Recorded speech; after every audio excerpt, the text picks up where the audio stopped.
Kia ora.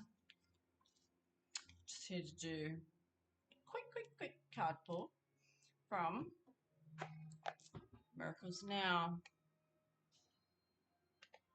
For now, whenever now is for you. I think I'm going to pull 3. I love these ones, little affirmations.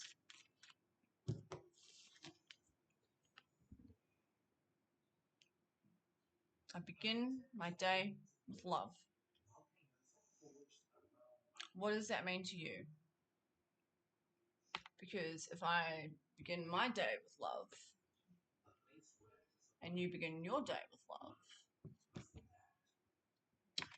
I imagine it will not look the same. So what does it mean to you to begin your day with love? Does it mean self-care? Does it mean meditation? Does it mean going to the gym? Does it mean taking the dog for a walk? Does it mean making a coffee, having breakfast first? How do you begin your day with love? Do it. It's the vibe.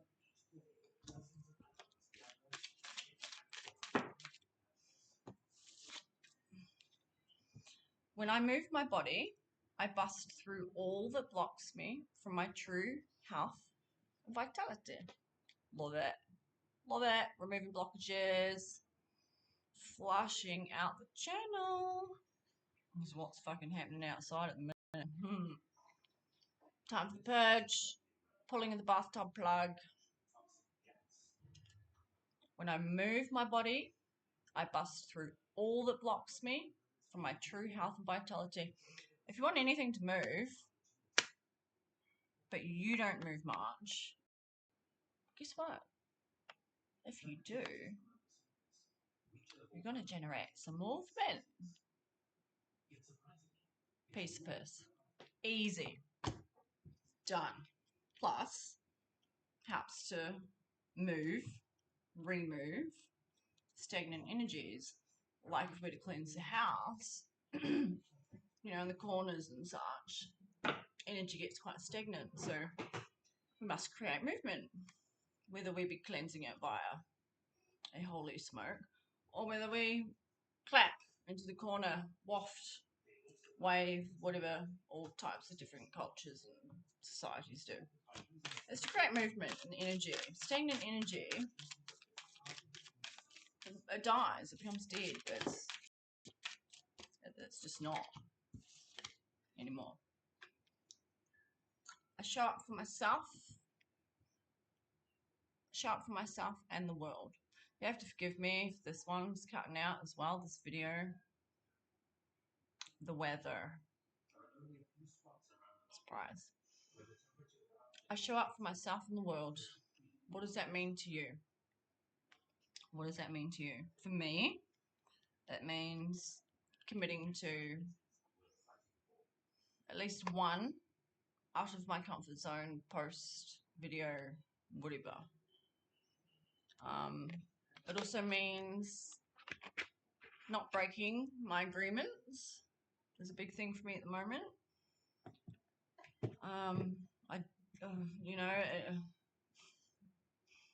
In my least preferred moments, I have a tendency to renege.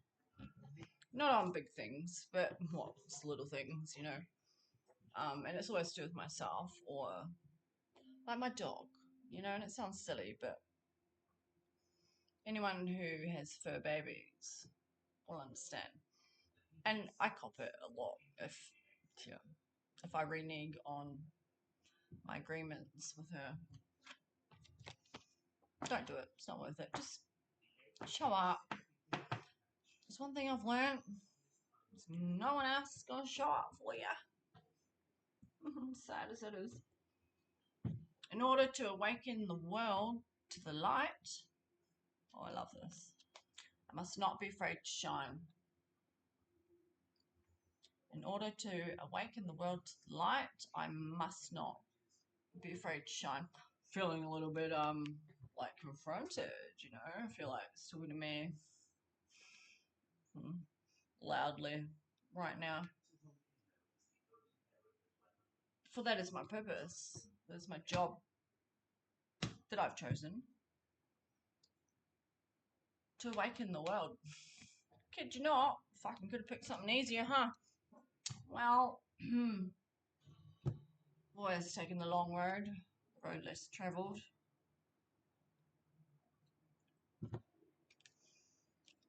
Brings more rewards. It's more defining, you know? But yeah, in order for me to do that, I must banish all fear being in front of the camera, talking in front of the camera. Even though no one's listening right now when I'm doing it, and I've got a pause button, yeah, still confronting for me. It's quite self-conscious, you know? That's why I play with my hair all the time, if you haven't noticed. In all these videos I've made. I'm going to do one more. Maybe two more.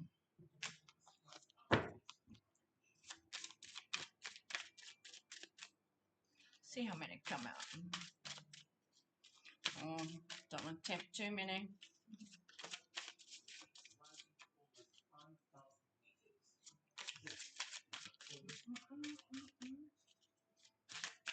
Do we have another? Collective.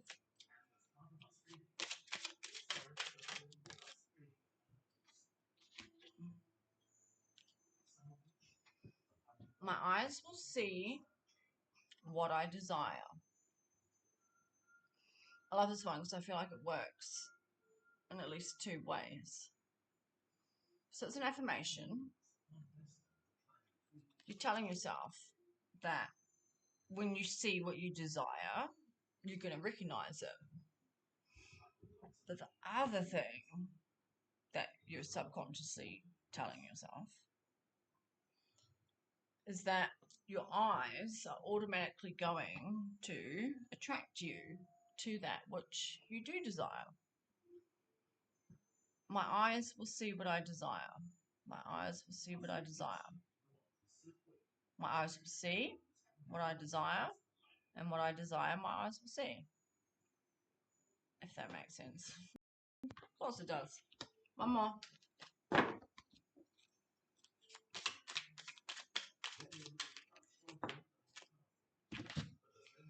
Sometimes. Okay. That's funny because I was going to bring this up earlier today. Sometimes no is the most loving response.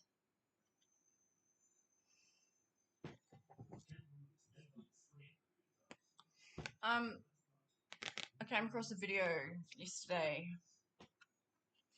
or I can't remember her name, the Olsen twins' sister. I want to say Rachel, but I don't think it's Rachel, no. You may have seen it. It's a video where she references her sisters saying, giving advice. She says, my sisters always said that no is a complete sentence.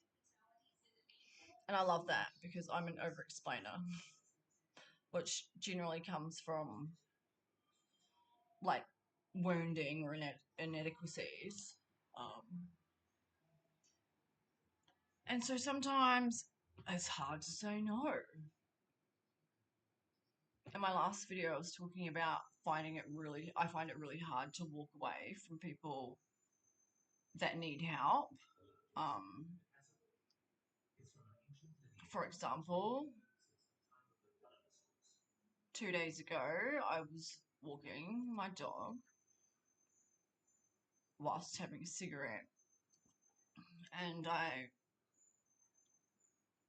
a man was biking past me, and he asked me for a cigarette, and I just gave him the one that I had. It doesn't bother me.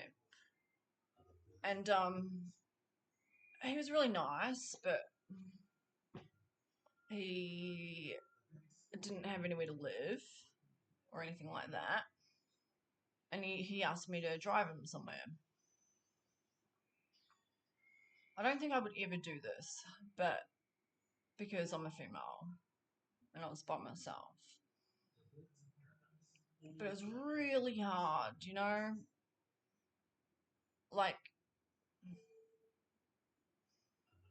I'm not God. My discernment is, I don't know, it's not 100% right, but from what I could tell, like, he was genuine.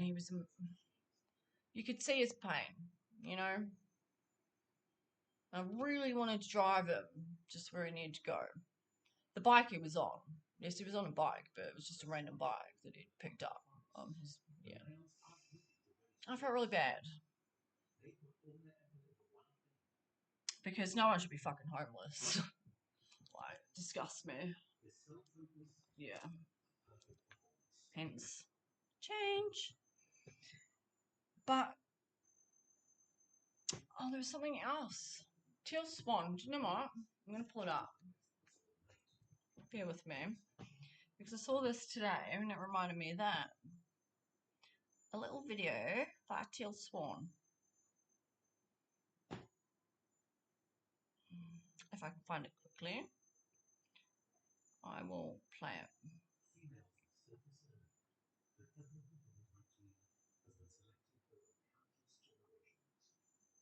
Just pause you for a second. I found it.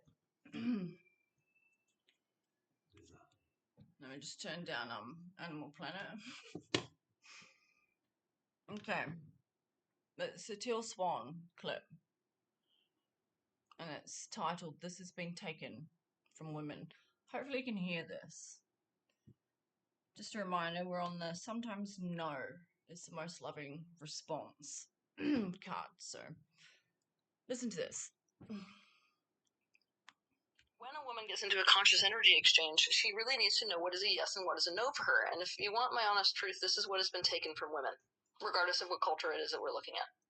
Over the course of history, they have convinced women to not have a no, and to not have a yes, and to not have a self. And when you bring that selfhood into it, it's easier for a woman to set the boundaries without this absolute terror of, oh, if I do this, there's going to be just like these massive consequences for me. Meaning that we're already approaching relationships as women from this attitude of there is no space for a me in the relationship. And that's what we got to change very quickly. When a Yeah. And there's a topic that's pressing on me at the minute. I just don't know. I just might have to put it together before I actually make a video about it. But it's to do with divine feminine, generational trauma, generational curses, in reference to the 300 years of witch trials that occurred throughout Europe. Obviously, apparently, America. But you see, I mean, maybe I'm uneducated in that sense. I literally thought until maybe 6 months, well, nearly a year ago, I literally thought that I only ever heard of the Salem witch trials. That's it. And then I heard that it, I don't know what word to use, it traveled throughout Europe. And then I started researching and found that I can barely say it, that it spanned 300 years.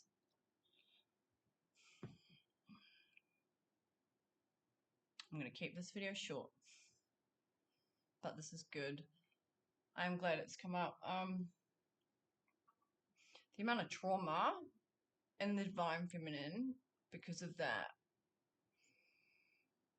is insane. And I kid you not, a lot of what's coming out at the moment is that trauma.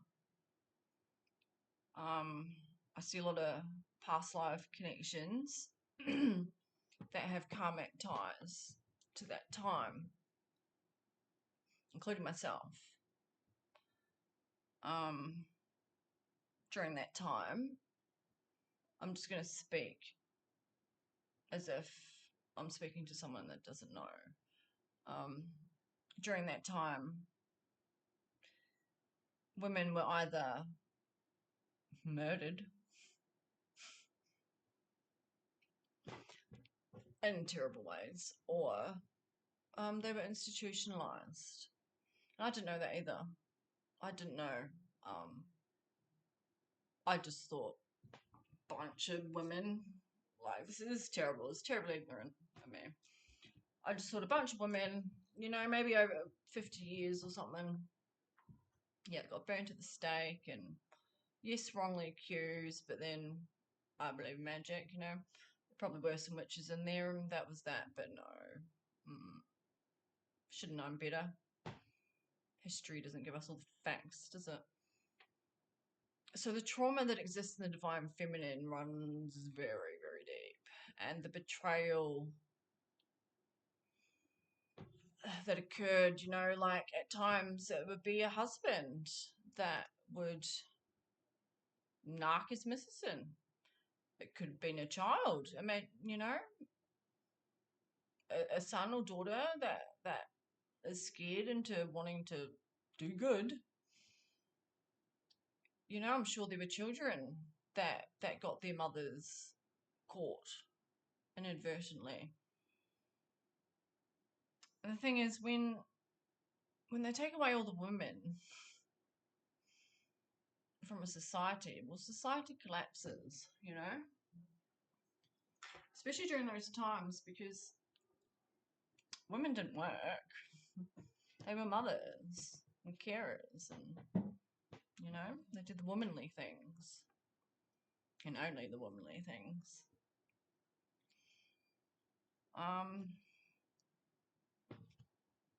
So to have any type of a voice, absolutely not. It's called the witch wound. The witch wound manifests in more than one way.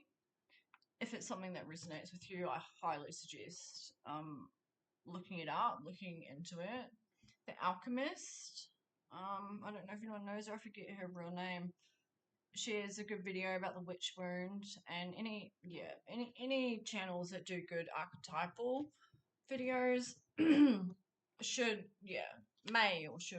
mention the witch wound or talk about that period. So the witch wound manifests as like a fear of being seen. When I learned that, I felt like that helped to explain parts of me too, because I'm INJF. Surprise. Yeah. I don't go out much, especially when I'm single. I don't need to. I don't want to. Quite happy here. But when I do, yeah, I hate being looked at. I hate it. I hate it. Yeah. It's also why I don't like this, because I can see myself. But it makes sense if you were to be alive during a time like that. I wouldn't never want anyone looking at me again. You know, especially like, yeah, we're not going to go too deeply into that. In fact, we're going to leave it there. But there's a lot more sometimes to our wounds, our trauma, than what we could ever know unless we were able to dive deep ourselves, which everybody is capable of doing, or have someone read into us, which I recommend only having someone like credible that you trust or have been recommended to do that. Always practice spiritual hygiene, even in the sense of being very discerning who you choose to allow to look into and come into your energy. Yeah, there's a whole lot around this. Like, I'm gonna make probably a whole video, to be honest, just on generational consequences of the witch trials, those even that were institutionalized, has a massive effect on the psyche. You know, all your liberties, your sovereignty, your everything is taken. Women were separated from their children. Yeah, just goes on. So, damn it, I had 20 minutes. Learn to fucking say no. And do not think or believe that you need to follow that up with an explanation, because you don't. Says who? Walk away. If people can't respect your boundaries, respect you. Dishonorable people do not deserve to be treated with honor. And even I've found that hard to learn. Oh, but maybe. No. Mm-mm. Mm-mm. Because you know what? There's people out there that do deserve to be treated with honor. That, yeah, they're treated like shit. So stop treating shitty people good.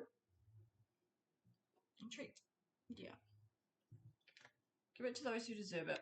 I'm going to take a photo of these and add it to the video. So I hope they help. Can I get that?